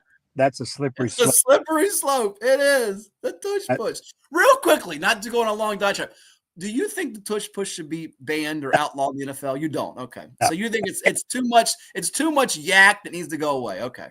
Yeah, that don't get me started. These grown men saying the tush push should be gone. Hey man, stop the damn thing. Okay. You want it to be gone? Stop it. That's the bottom line. I mean, I bet you feel differently if it was the Raiders against the Eagles in the Super Bowl and you're down by. No, okay. I'm telling you 100%. I'm shocked. Just like baseball weenies that eliminated the shift. Oh, weenies. Now they're weenies. Sounds kind of weenie. People that did it. Yeah. We eliminate the shift instead of making guys bunt the doggone ball. Let's just eliminate the defensive shift, which is a strategy move by the manager. So let them do this. Put 5 guys on the left side of the field or right side. Just hit opposite. How about teaching hit opposite? We got little leaguers that can go to opposite field. We got guys making $40 million a year that can't. That's a doggone joke. Ooh. Don't get started because I'm feeling good. I don't want to rant. We have time. By the way, Keith Oi 8 Great. I don't know what that all it stands for Keith, but says good morning to you out there, our buddy Keith. Keith, he's only in 8th grade. Is that what it means? Okay. Well, I guess that's what it means. Okay. Yeah, I don't know any Keith in 8th grade. It's our buddy. I'm sure it's the one and only Keith, the only Keith, the one that has no last name that we all Keith, call. Is that you? Is that our Smithfield Keith? If It's it is you, he'll tell you yes. Yeah. Can you explain what it says while you're in 8th grade? Did you go? Are you in 8th grade? Back to 8th grade? I'm not sure. That could take a long time to figure out here. Let's go to some more of the of the results and the matchups for today. Class 4 Region A, it's Hampton Phoebus. Remember, Hampton won comfortably by 30+ the last go-around. Jeremy Blunt's team won a thriller. If you missed that, it's up on our TV edition of Cova Sports TV, but it's up there on the playlist if you go check it out. Our conversation with Coach after the win over Churchland. And Lafayette beat Smithfield 35-6. That defense was lights out. Here's a quick question for you as we get down to 4B. Can Lafayette's defense hold Hampton or Phoebus below 21? And is that the number you're thinking they got to do for Andy Lynn's Rams to move on to the state semis? Lafayette would hope.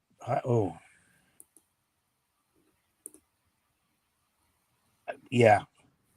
Yes. And Keith says yes, but not to that, but to your question. All right, let's go down to 4B. Verina, 34, Dinwiddie, nothing. Oh my, that score was an eye-opener. An eye-opener to hold Dinwiddie, who hadn't been shut out in the playoffs since 1987 by John Marshall, off the board. Billy Mills' offense, which has been clicking all year. They won at Highland Springs. They beat Thomas Dale this year. We know how good they are, and they play with pace. That catches your eye. Remember, Verona had a couple close losses to Grimsley out of North Carolina and to Maury. They've been our number 1 team all year long, despite the 2 blemishes in Class 4. And you said it when the bracket came out. You liked them as the 4 seed to win it. They got a veteran quarterback, Caleb Weish, big play receiver, and Damari Carter. They've had the off-field controversy with the running back that was ruled ineligible and Darren Williams, but they have a couple other good backs still there with Michael Farley. And line of scrimmage, they've been moving the pile, pushing it well. Huguenot Louise is going to be a heck of a battle today. A lot of star power with Savion Hyder, the 5-star going to Michigan, the 4-star going to Rutgers and Dazier Carter, and Markel Dabney, linebacker committed to Michigan, and Evion Lewis, one of the best junior receivers in the country. But I tell you what, it's going to be hard to move the ball and score at will on that Verona defense. That's for sure. I think Verona made a major statement in that game with Dinwiddie. Mm-hmm. Like, we're here. You put any number in front of us you want, but we're going to show you the number behind our name. And 34-0 was a major statement. I don't see either Louisa or Huguenot. I think I have Louisa winning. I don't see them stopping Verona. Our buddy Mr. Aiken telling me on IG it's raining hard right now might impact that game. So, yeah, with the weather today. And by the way, that's another reason why I'm staying in to watch it on the stream. You know, me and rain, we don't mix too well, especially since that game where I almost drowned over there at SB Ballard Stadium, Cornblau Field for ODU and Liberty a little while back. But I'm thinking, what's that? Go ahead. No, I mean, come on now. The real reason is you put all that gel in your hair when you put the doggone rain mixed in it. You know, people are slip sliding away. So you affect other people too when it rains around. Don't give away my secrets. But I can stay dry, and also the lightning, the thunder boomers. I'm a little squeamish with the lightning. Let's go down to 4C. It's Loudoun County, Loudoun Valley. Loco wins by a whisker. Loudoun Valley wins by 10. Loudoun Valley lost by a pretty wide margin. I want to say it was like 31-7. Does Loudoun Valley get revenge this time? I'm starting to wonder and think they might. They might. They seem to play multiple times every year. And that's what I went for. That's why I voted for both, or picked both the Loudons to go it. I would say they got a chance, but I think Loudoun County comes out. Yeah, remember, Loudoun County's got the big name recruit in this game, the offensive lineman, the 4-star, who's committed to Clemson, and Carter Scruggs. Let's go down here to 4D. Jefferson Forest Hanley today. Hanley put up a big number and was mighty impressive I think that Jefferson Forest defense, it was my theme on our Hats Hits IG Live special Friday night, Ed. Defense, defense, defense. I say defense, but look at GW Danville's offense. 85 points through 2 games. They can run it. They can play fast. They won that head-spinning shootout with Magna Vista that required overtimes. You got to go to GW to win the region championship. I think Jefferson Forest is better equipped to do that than Hanley, but they got to get through Hanley today in Winchester. Yeah, I think so too. Jefferson Forest is better, but that's going to be a tough out for Hanley. I think I have Hanley. I picked Hanley in this game, if I'm not mistaken, but I'm going GW Danville to win it. Yeah. Here's the question, though. Will reigning Green Run State basketball champion coach Kenny Harris, will he go back to his hometown to see GW Danville in the state semis? Dare they see a team like the Hampton Crabbers maybe in a semifinal? They're going to see them 1 through 4. The winner of Region B is going to have the 1 seed no matter what, because that'll be the highest power rating team. But wouldn't that be something? You get like a GW Hampton. You could maybe get Lafayette in there. One of the Loudon schools is going county or valley. To me, we said this about some other brackets in the state. This is Varina's to lose. I think Varina has distinguished themselves as the clear team to beat. We thought it was 7 or 8 teams that can win it, and now there's not quite as many. But I think Varina, we'd all be surprised at this point if they don't get there and win it. Yeah, I'm sticking with Varina. End of sentence. I'm sticking with Varina. Class 3, Region A, Madgerald Clark, Kevin Adams, Keon Johnson, that Lake Taylor team. Neat little story in the pilot, by the way. He was short and dumpy is what Hank Sawyer said Keon Johnson was when he got to him as a running back. But now, whether he's short and dumpy, he's productive. He's one of the best in the state running the football for his Titans. 91 points in 2 games. They take on Petersburg. We didn't think of Petersburg playing this deep into the postseason. We know they will basketball because it's their time now under Coach Ty White. Lake Taylor, Petersburg, and Norfolk. Decisive edge to Lake Taylor? Yes, I think Petersburg, the lights are bright for them in this situation. I'd like to. And they will bring pressure to Lake Taylor. They're going to bring the kitchen sink at you on defense. Kettle Run, Skyline. We both thought Culpeper, remember, you were kind of doubting him against Goochland, and Skyline's got that running back. He's pushing for 3,000, Zayden Burks. The question is going to be, he needs like 300 yards to stop Kettle Run, who's put up 98 points, almost 100 points through 2 playoff games. We got some high-powered offenses at the smaller school levels. Kettle Run had the coaching change in the offseason, but they've not missed a beat. Dyson Tapscott, sophomore, leading the way at quarterback. They're a machine right now on offense. Yeah, they're just points driven. I don't see anybody beating them on that side. All right, you told me when I got back from Halloween, Heritage, LCA will play again, and here they are. They almost met in the first round. 35-30 through the last go-round. Liberty Christian's offense is taking a little bit of a dip, maybe because of the defenses they've seen in Broadway and Wilson Memorial, 2 solid, 9-1, 10-1 teams at the time.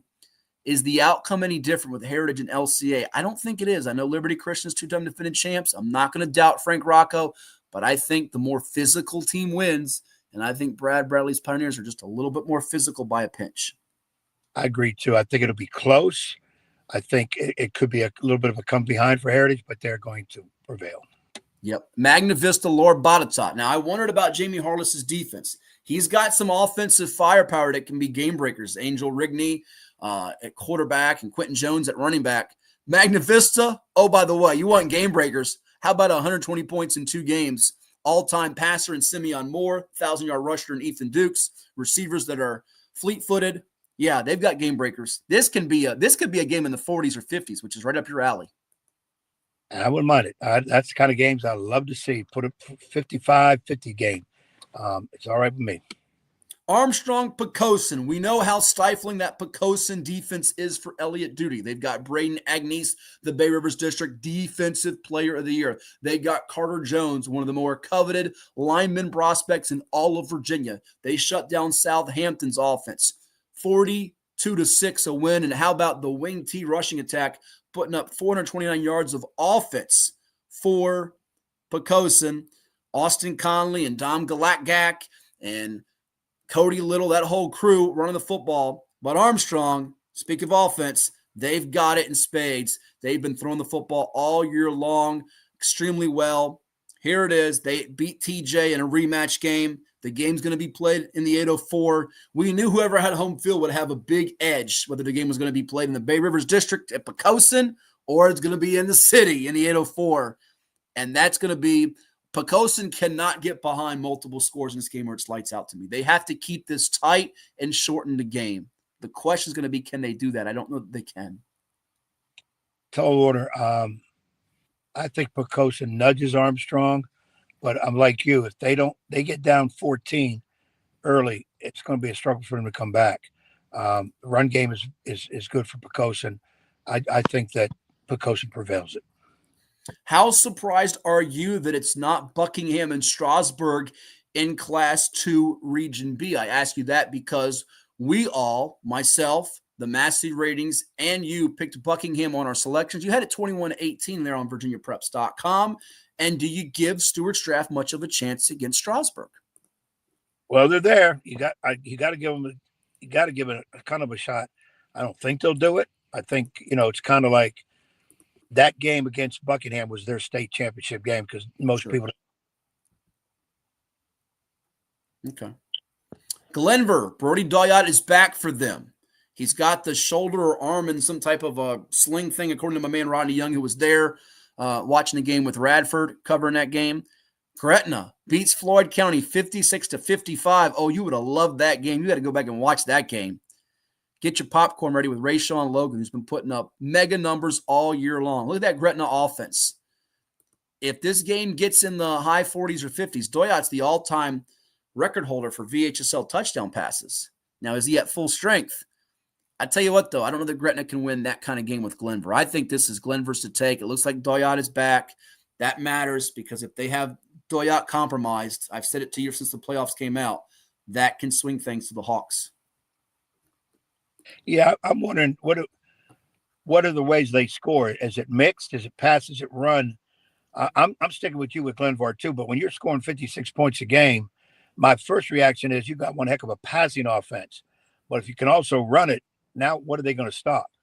Like we talked about earlier, you pick your poison. But I think Glenvar with the youngster back at quarterback, that's a tall order to beat. Yeah, it is for sure. All right,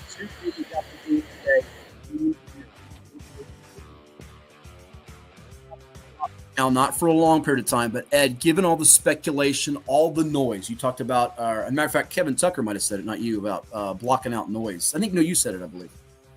How does Union go about blocking out noise and distractions here? They beat Graham earlier this season, but all that's swirling around their community with this, situation with Travis Turner. If you missed it earlier, he's the subject of a Virginia State Police investigation. Been missing. We're not even sure if he's alive. Well, we're not even sure what his status is. How do these kids and coaches, how do they all cope with this and get ready for a big football game against the defending state champs? What would you do if you're put yourself in the shoes of someone on that staff? How would you handle it? Well, it's a tough one. I'm going to tell you that right now. Those kids, sure. He's got a good relationship with those kids. You can't just say, all right, coach is not here. We're going to find out what happened. Don't worry about it. Let's go out and play. That's easier said than done. And by the way, you can't keep things from kids. I've actually brought this up to somebody off record on there and said, well, you don't tell the kids. I'm like, bull crap. I think kids know more than sometimes you all do as adults, right? Yeah. Kids sometimes tell us what the heck is going on. Right.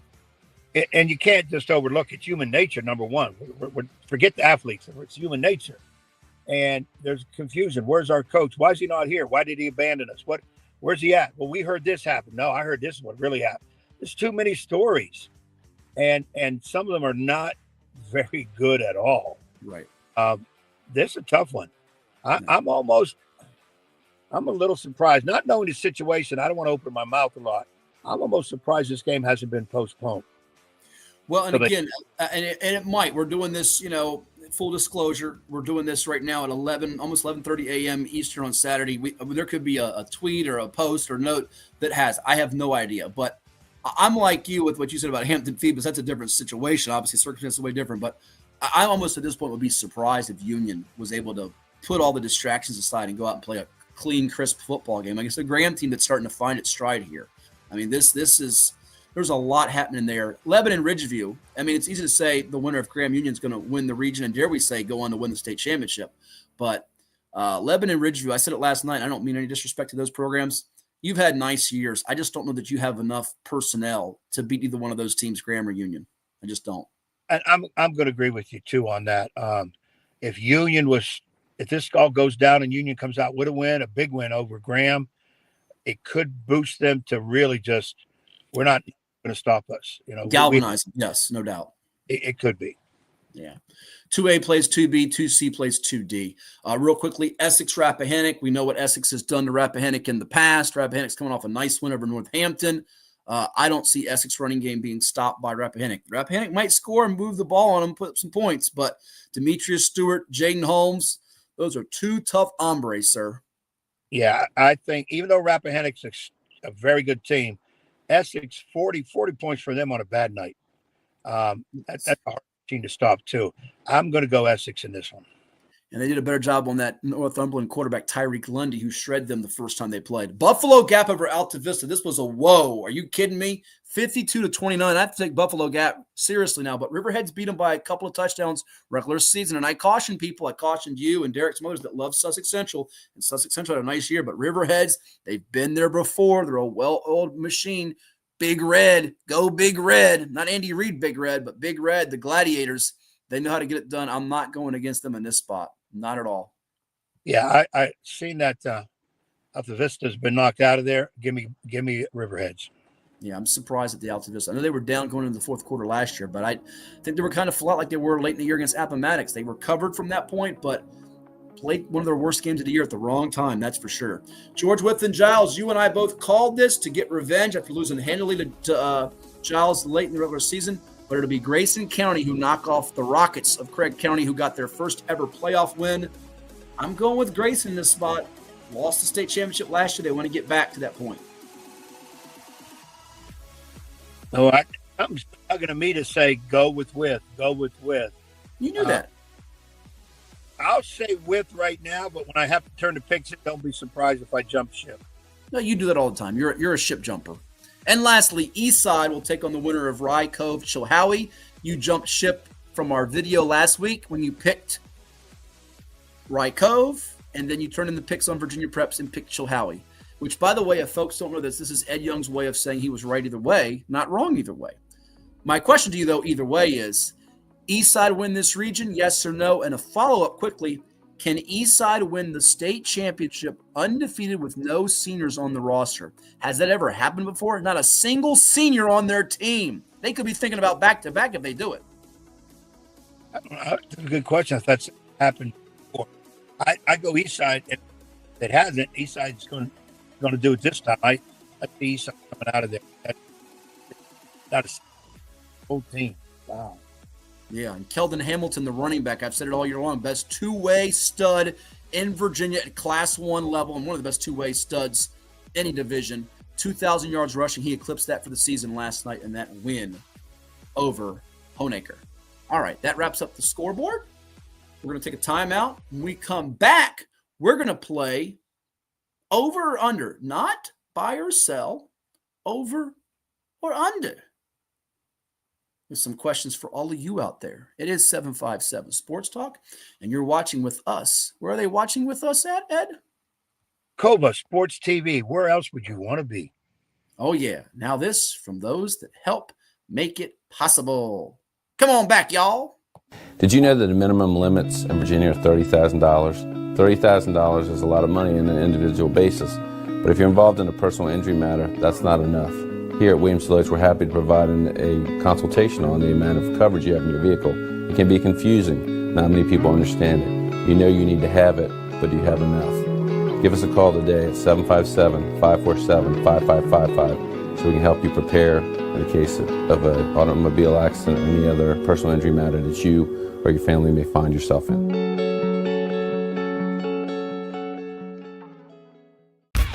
For any athlete, making it to the top sometimes comes with a few steps back. That's why there's CHKD Sports Medicine. Advanced diagnostics, treatment, and rehabilitation for sports injuries, just for young athletes like yours. What's up at DQ? Oh, just the best deal ever! The $7 bacon cheeseburger meal deal. Bacon cheeseburger, fries, drink, and a sundae. No time to be modest. It's all full size for just $7. Right now at DQ. Happy tastes good. Well, it's everybody's favorite time of year again. Time to prepare to make your annual donation to that infernal revenue service. And if you're like me, you need help.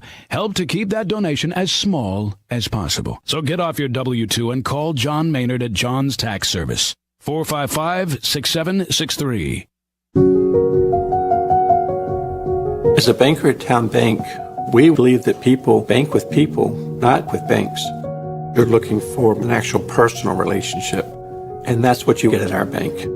You get that person that gets to know you, gets to know your business, is there for you. I think that is what motivates us, what drives us. And the idea that we are trying to serve others and enrich lives, I think is very true.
Hampton Roads has a long-running high school and college sports tradition. It's time to give them the spotlight they deserve. This is 757 Sports Talk.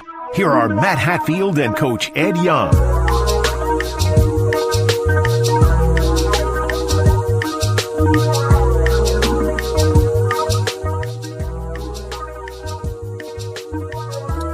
Yeah, it was so good we had to play it for you again earlier on the show. If you missed it, we had Kevin Tucker, head football coach of the Thomasdale Knights, who won on a 99-yard pick six from his junior safety, Vinny Shavaria Jr., over the Manchester Lancers. That video courtesy of one Zach Joachim of the Richmond Times-Dispatch. It is 757 Sports Talk. Like, share, and subscribe and interact with us here on Cova Sports TV. I am Matt Hatfield, the guy who is either driving or doing something in his car. The coach, Ed Young. I know that's the first time you saw that video, right? Because you didn't see it on SportsCenter, did you? You missed it earlier, didn't you? Uh-oh, you've muted yourself. We can't hear a word you're saying. You're talking and you're muted. Try it now. Your mouth's moving. Nope, we don't hear you at all now. You've somehow muted yourself. Try it again. Take two. Here's take three. And if this doesn't work, he's going to have to log out and then log back in, because you've apparently done something when you changed your phone and you've muted yourself. Now we can hear a peep that you're saying, which might be better for some out there. They've wanted to mute you forever. They got the remote control like this and said, mute Ed Young, and he got muted. They said, mute you. Can't hear him. Mute him. Oh, I just unmuted my TV, by the way. Go ahead. Try talking now. Oh, we don't have you. We don't have a word you're saying. Not a word you're saying. So best thing to do is to X you off and then see if we can get you back on. And we'll see if that works. But right now we're having some technical difficulties. You knew this was going to happen with Ed. It was bound to happen. Right as we're getting close to the end of the show, we got to do NFL picks. We've got to do the over or under. He started driving the car, and as soon as he got behind the wheel, all kinds of nonsense occurred. Yay. Just bad. Never great. Never great. You just, you shake your head with him sometimes. You really do. You really do. All right, let's see if he's back now. Can we hear you? Testing 1 2 1 2. Oh, we got you. We unmuted you somehow. Good to know. You're working now. Are you ready to play over or under now on the program? And by the way, it just came out, breaking news. Chris Paul is retiring after this season. 12-time All-Star who's played 21 seasons in the National Basketball Association. So he can go be in more TV commercials and probably get a TV gig somewhere. So it's the end of the road for Chris Paul, Hall of Fame point guard. who's not on my top 5 PG list, but he's in the top 10 all time at point guard. Good one. I didn't think he would play this year. I thought he would retire after last year. Surprised that he's waiting that long. I thought it was be stepping out of the game right now, but more power to him if he can keep on going. All right, here we go. It is now time to play over or under with a mixture of sports-related questions here. So here we go. Little skylight music in the background. We're going to go with 6 of them, in fact. You ready? Let's go to the NBA, since we talked about Chris Paul. Over or under 41.5 triple-doubles for Nikola Jokic of the Denver Nuggets. Reminds me of Ivan Drago. If he dies, he dies. He's already got 9 triple-doubles this season, Ed. 9 of them in 15 games. The rest of the NBA's got just 19. I think he has more than the entire Eastern Conference, and he plays in the Western Conference. The record, I believe, is 42 in a season by Russell Westbrook. Over or under, does he match the record? The Joker. He's putting up historic numbers, by the way. I'm going to say under. I don't think he does it. I'll tell you this. If this was Kevin Durant or LeBron James, we'd just be gushing about how great he is. But I said this from day one. I'm going to make people mad. I'm going to say it again. Because Giannis and Joker are not American-born players, I don't think the national media and the American fan base wrap their arms around them both the way they should with their greatness. And Joker is on a path. I mean, the longevity's not there. And someone told me last night, I said, why isn't he talked about with the all-time centers? Well, I love Joker. He puts up numbers, but he's only won 1 championship. Do you know how hard it is to win the titles the way Joker is? I'm tired of that. Moving the goalposts for whatever player situation. This guy's great, and I'm rooting for him. I love you, Joker. I'm going over. I think he gets there. Now, the one thing is if he rests, load management, injury happens. But his numbers, I mean, if he stays focused and motivated, and they're going to try to get a 1 seed or probably a 2 seed because Oklahoma City's going to get the 1 seed. I think he gets there. I think he's going to match Westbrook's record, maybe break it. I'm going to take the over. It's a gamble, but hey, why not? And I'm going to echo some of your comment there. I say he's going to go under, but I want to back up.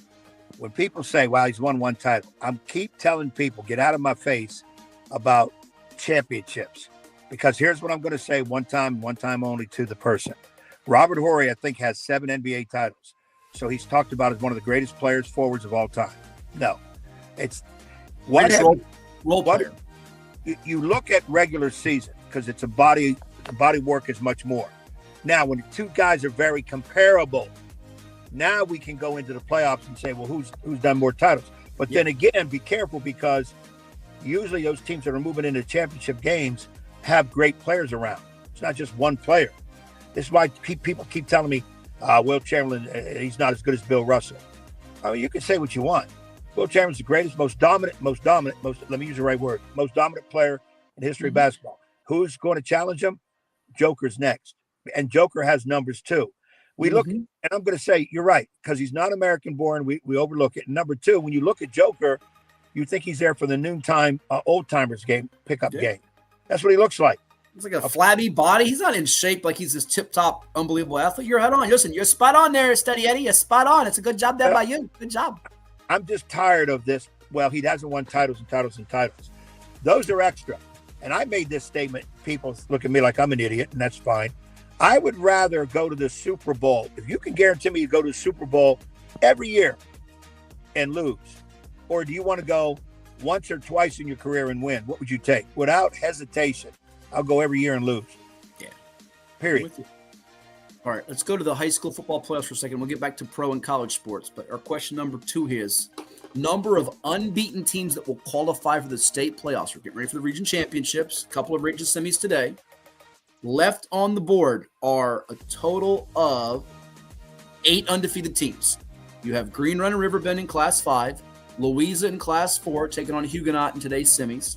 You have Armstrong in Class 2, Glenver and Union in Class 2, the Bears of Union in action against Graham, and Essex and Eastside in Class 1. So that gives you 6, 7, or 8.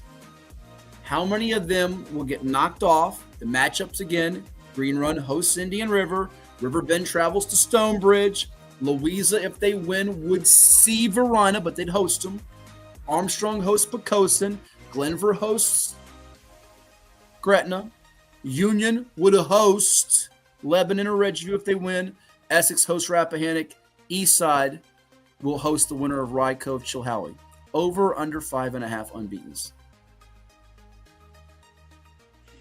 I think I counted 5, which is under. Okay. I'm going to say under because I think 5 can do it, but not 6 or more. You know, the real tricky one here is Union. Yeah. But I will say this. If they don't, I still got on the board Riverbend, Louisa. I think Essex and Eastside do it. I like Armstrong and Glenver. I'm kind of stuck at 4, and then it's sort of tough to go over there. You know, you talked me into it. You're going under. I think I'm going to have to go under as well. I'm going to go under. I think we have 5 or less unbeatens out of the 16 teams for the state semifinals. All right, out of the 12 teams for the state semifinals. Wait. 24 teams. 24 teams. My math is all over the place. So you have 4 per class out of 6 classes. So I think it'll be 4. It'll just be 25%, or not even 25% of the teams that are left are unbeaten. Yeah. Yeah, I just feel the number 5 sticks in my head, and I can't push myself over it. So that's under. So I'll stay that way too. All right, our third one here in over or under. 4.5 number of SEC teams that qualify for this year's college football playoffs. I'm about to tell you, I think Texas A&M, even if they lose to Texas, Georgia and Ole Miss are closing in on being locks. I know Ole Miss has got the whole Lane Kiffin situation. Is he going to stay or is he going to go with the Egg Bowl coming up with Mississippi State? But I look at this, Ed, and I say they're going to have 3 for sure. Does Bama slip up on the banana peel? Maybe, maybe not. And then you got like a Texas lurking out there, Oklahoma, Vanderbilt still lurking out there. Do you get to 5? I think the SEC had 3 last year. Do the math of the 12 teams. You know, Notre Dame's in position to get 1. The ACC gets at least 1. They're hoping for 2, but probably 1. Big 12 gets 1. And that group of 5, which could be anybody from Tulane to North Texas. I know you and others hope it's James Madison. I don't think they get 6, but I think they get 5, and I go over for the behemoth SEC, Southeastern Conference. I'm agree. I could see 5. I could definitely see 5. So that's over it. And I don't want to get started on it, but no conference should be sending 3, 4, 5, 6 teams. That's a joke. Oh, don't go into your little. The MAC needs a team. The Sun Belt needs a team. Everybody. This is not college basketball. You cannot equate football rules to basketball and vice versa. You'll get me started. We'll go combat mode. We have 13 minutes left in the show. We can't do that. We can't do that at all. Sorry. You're telling a team like JMU, let's say, in the Sun Belt, or Memphis in the American. Good job, fellas, but unless you can beat all the teams in the SEC and Big Ten, you'll never play for a championship under our new system. That's a joke. That's an absolute joke. Now, if we're going to do that, eliminate all conferences and just go mano on mano. Try to get as hard as teams you can play.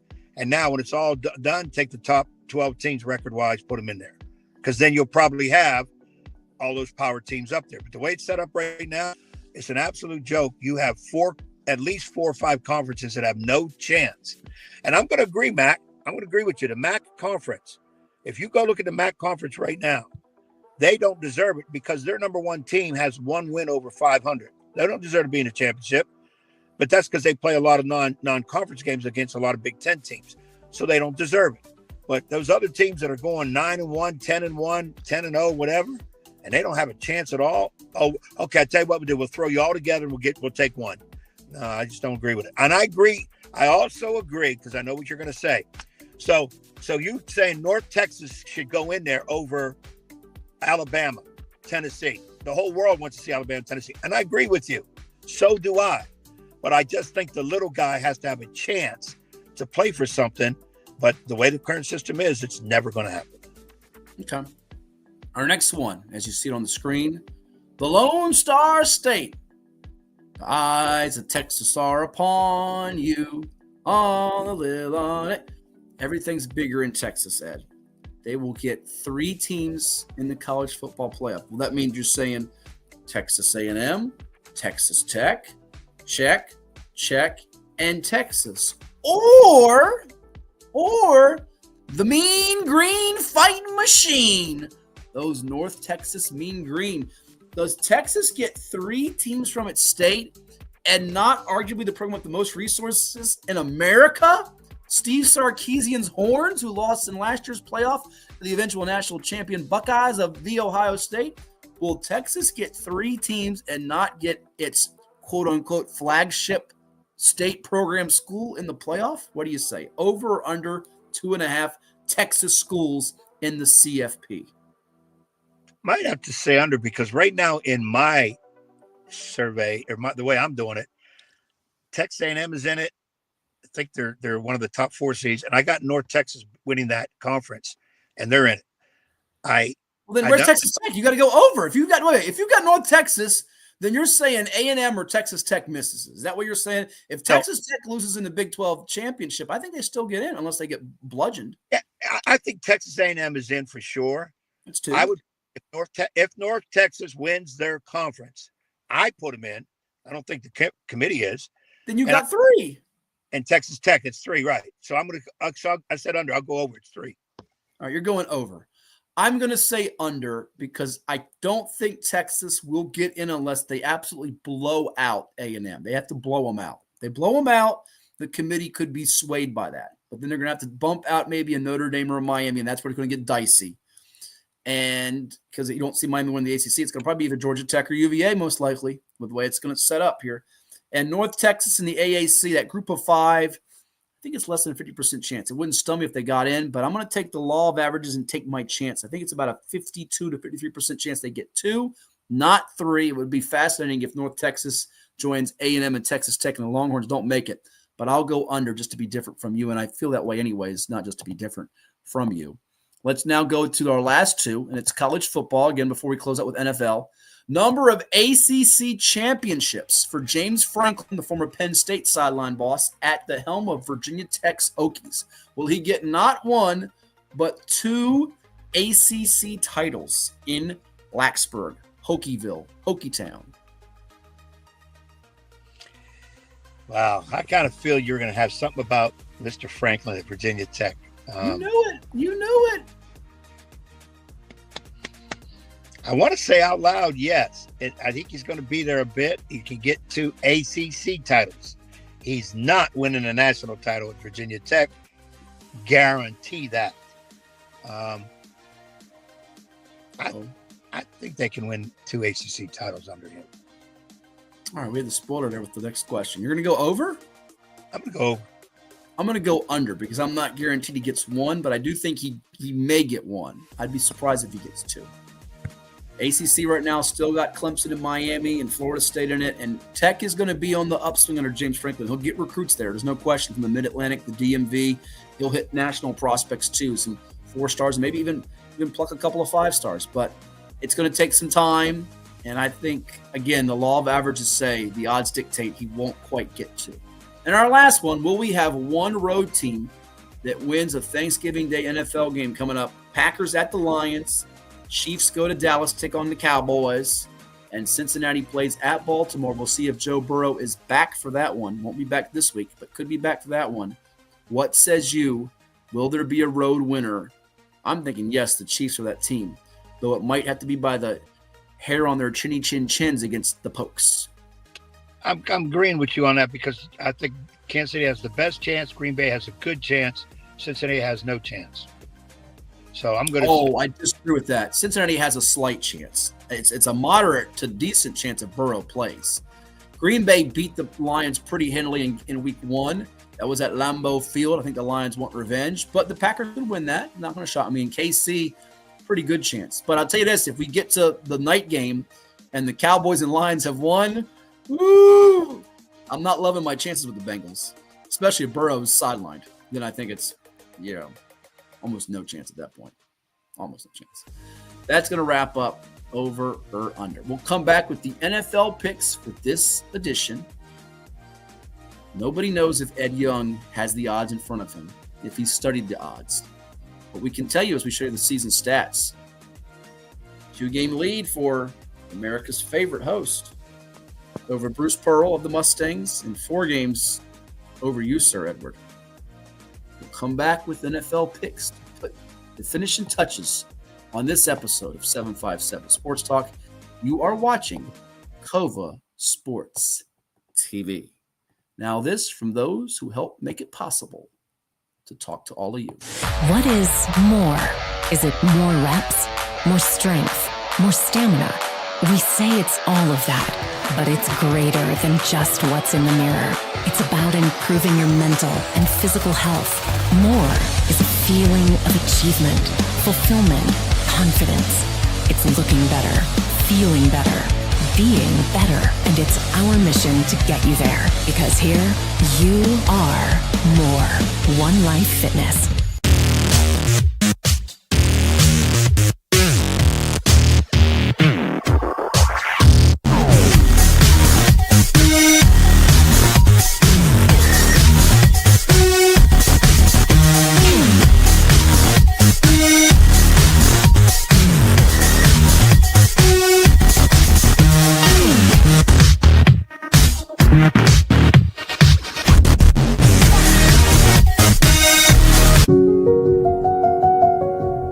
As a banker at Town Bank, we believe that people bank with people, not with banks. You're looking for an actual personal relationship, and that's what you get at our bank. You get that person that gets to know you, gets to know your business, is there for you. I think that is what motivates us, what drives us, and the idea that we are trying to serve others and enrich lives, I think is very true.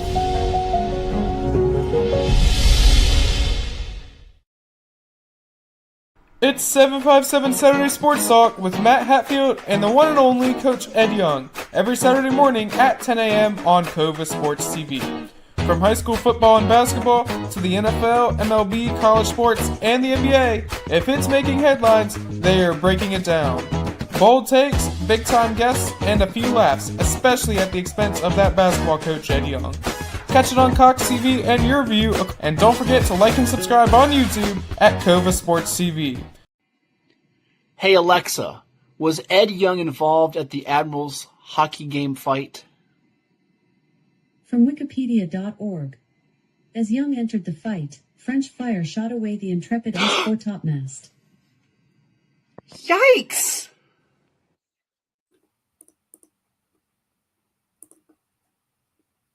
This is 757 Saturday Sports Talk with Matt Hatfield and Coach Ed Young. All right, we're back here on 757 Sports Talk as we fire up the NFL picks for this edition of the show. It is week number 12 in the league where they play for pay. To show you last week's standings. 2-1 for yours truly. I got the W's. Thanks to the Steelers covering the 5.5 for me, as well as the Dallas Cowboys covering the 3.5 against Ed's Raiders. Loss on the Rams -3 just by a point. Won by 2 with that missed field goal by Seattle. Ed got the Niners -2.5, but lost on Houston -5.5. Only won by 3. And Baltimore -7.5 against the Brownies. Oh, they won by 7. He lost by half a point, and there his screen went black. He lost it all. He lost it literally and figuratively. Bruce Pearl lost on the Lions +2.5. Eagles won 16-9. Packers -6.5. They won by half a point for Brucey to avoid a winless week. He lost on the Vikings -2.5 as the Bears prevailed 19-17 over Minnesota. Getting that revenge for the week 1 loss on Monday Night Football. So to update you, there are the standings for the season. 17-16 for me. I will bask in that glory until I probably have a winless week, in which case I will not show this graphic anymore. Ed has his hand covered over the screen here. I don't know what's going on there. We'll get that fixed in a moment. Ed is now at 13-20, 2 games behind Bruce and 4 games behind me. So there you have it. I'm going to show you Bruce's picks in a second because they are surprising to say the least. All I will say before I go first and you follow with 2, I follow with 2, and you close it out with 1 here on this episode of 757 Sports Talk is, have you heard the phrase, the dogs are barking? And you heard it before. Woof, woof, woof. Dogs are barking. Have you heard that phrase? Yeah, I've heard that. I'm talking about your feet, dogs barking. Brucey's got the dogs barking. Woof, woof, woof. He's picking not one, not two, but 3 pups this week. He's taking the Titans plus 13.5 at home with a rookie quarterback in Cam Ward against Seattle. Taking the points. He's taking my Cardinals, Bird Gang, baby. Bird Gang getting points at home against Jacksonville, which absolutely pummeled the LA Chargers. And he's taking Tampa Bay in prime time on the West Coast to get it done over the LA Rams. Sort of a season saver for Baker Mayfield and the bunch because Carolina is nipping at their heels for the NFC South. So what do we have? What do we have? What do we have? I haven't picked an over-under in a while, Ed. So because of that, there's a game to me that says ugly, ugly, ugly football. And I could regret this later. It's your Las Vegas Raiders against the Cleveland Browns. And the total is 36.5. I'm not sure these two teams can score 37 points if they play 8 quarters of football. They are atrocious offenses. Browns defense pretty good. Max Crosby might sack Shedeur Sanders 25 times. And by the way, if Sanders gets hurt, who's up? Is it Deshaun Watson in the bullpen? Is D. Watson in the bullpen? Give me under 36.5 Brownies and Raiders. Hold your nose because this is a stink bomb. Yeah, that game's going to be hard to watch. I got to admit it, Raiders. That's going to be hard to watch. All right. What are your 2 picks? Well, I cannot get to the standing or the games or whatever because if I do, I'm going to turn me off the phone. I don't have the technology to watch that and look at the game. So give me New Orleans. I think, what are they? That was my next pick. You jerk face. They are -1.5 against the hapless, helpless, hopeless Falcons at home. A lot of people are picking them in Survivor this week. It's a good pick. Good pick. I'm going to go Saints. Sight unseen, I'm going to give me Saints. Like I need to study this stuff. I'm in dead last place, and when I'm 3-0, it should be an investigation. You were 2 weeks ago. We're still investigating that, by the way. I'll go with the Saints on that one. And the second one, there was somebody I really liked. The game's on a ticker. You can see the game's on a ticker, by the way. Yeah, that's what I saw. Jacksonville. I know. Bruce take Arizona because they get what? They're getting 2.5. Yeah, but you go checker on a checker, you might be able to catch Bruce for second place. You're probably playing for second place if you're 4 behind me. So you got a chance to catch him here. Give me. Who they playing against? Arizona, my Cardinals. Yeah. Jacksonville. Yes. On the road against my Cardinals. You're going to regret this later. All right, my next 2 picks. I'm going to take the hook. It's dangerous, but give me Kansas City to save its season at home against Indy. I've been picking against Indy all year. It's burned me more times than not, so I'll lay the 3.5 for the Chiefs here in this spot. And then for my final pick, I thought long and hard about the Steelers plus the 2.5 against the Bears. I really did. All the linebackers are out for Chicago. Lions laying 12.5 against the Giants is a lot. They could be looking ahead to Turkey Day. The Giants might make a late cover here, backdoor cover. It's a lot of points. So, and I even looked at Dallas hard, plus 3.5 at home against the Eagles. Niners -7 against the Panthers looks good for Monday Night Football. But I'm going to ultimately take Green Bay, lay in the 6.5 at home against the Vikes. I think it's a get-right spot for the Packers. I think with J.J. McCarthy, the Vikings are going south. So give me Green Bay at home to go with KC at home and the under the total in the Cleveland Raiders game. I think it was up at 38 or 39 this week, but it's fallen fast. I'll still take it under. Your last choice. I'm looking at the games as they come across the ticker. You can't pick the Commanders this week because they're on a bye week. Sorry, sir. Okay. What's the over and under on the New Orleans and Atlanta game? We're going to go back to one of your same games. It is a total of 39.5. Pretty low. Pretty low. I thought you might get talked into taking the over-under in the Ravens-Jets game. The Jets are not going to score many points at all. What's the total? 44.5. And Baltimore's not scoring 45 points. Tyrod Taylor against his old team, the Hampton High alum. I hope Tyrod does great, but he ain't got a whole lot around him. No, he doesn't. No, they're not. they might get a touchdown in that game. And I don't see the Ravens scoring 45. So I can't take the over on that. You want the under? I was going to take the under. I'll just tell you, the last 2 times I've told you the pick I was going to take, you've taken them. So I know, and that's why I'm in the bottom spot. It's called manipulation, ladies and gents. This is my way of playing with Ed Young's mind, manipulating him. Yeah, and it's basketball season. My mind's all over the place too, so it's easy. Yeah. Easy to manipulate. Yeah. Yeah, I don't know, man. I'm stuck on this one. You're stuck. What's the over and under on Seattle, Tennessee? Seattle and Tennessee is at 40.5 is the total.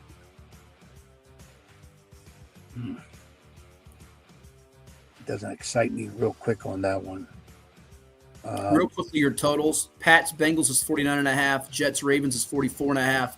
Seahawks, Titans is 40.5. Giants, Lions is 49.5. Steelers, Bears is 45.5. Vikings, Packers is 41.5. Colts, Chiefs is 49.5. Browns, Raiders, as I took, was 36.5, taking the under. Jags, Cardinals is 47.5. Philly, Dallas is 47.5. Falcons, Saints is 39.5. Your Sunday night game has Tampa and the Rams at 49.5, and the Niners, Panthers on Monday Night Football is also 49.5, which seems a little bit high to me, by the way. Give me under Bears and Steelers. All right, he's taking the under to have a defensive grudge match, under 45.5 for Chicago and Pittsburgh. Wouldn't this be a thing of beauty? The final score is 27-21, and he loses by, I'm sorry, how about, not even that, how about 26-20 and loses by half a point like you did last week on the Ravens and Browns? That'd be beautiful. That'd be great. Well, there you see it. Bruce has got Titans, Cardinals, and Bucks getting points. Ed's got Saints -1.5, Jags -2.5, and under 45.5 with Chicago, Pittsburgh. I've got under 36.5 for Cleveland and Las Vegas. KC -3.5, and Green Bay laying the 6.5. Those are the picks for week number 12 in the National Football League.